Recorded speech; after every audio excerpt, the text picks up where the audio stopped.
My Incyte Ingenuity Award project is focused on improving the quality of life and care of patients living with chronic graft-versus-host disease.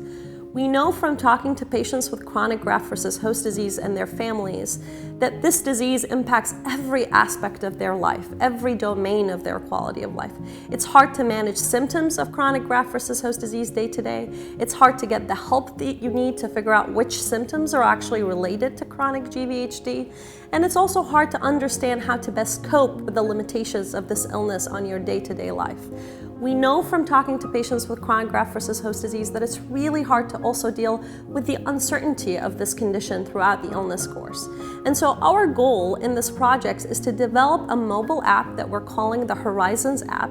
The Horizons app is a multi-component mobile app that was actually developed with input from our patients with chronic graft-versus-host disease, their caregivers, our transplant physicians, psychologists, and social workers who specialize in caring for patients with chronic GVHD.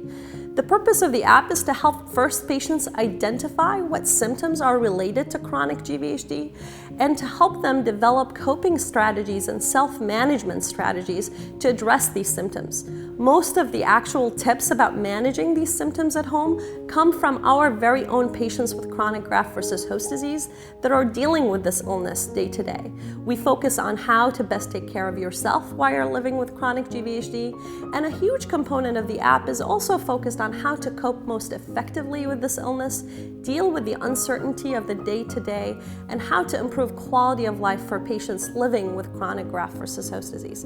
Our hope with this app is to really be able to integrate it into the routine care of our transplant survivors living with chronic GVHD, to be able to assess their own symptoms, address their own symptoms, and know when to ask for help from their medical provider, as well as to figure out ways to cope with the day-to-day of living with this illness that comes out of the blue for a lot of our patients who've gone through stem cell transplant hoping to get a cure for their underlying illness. For more information, please visit www.incyteingenuityawards.com to learn more about the award program and my award-winning project.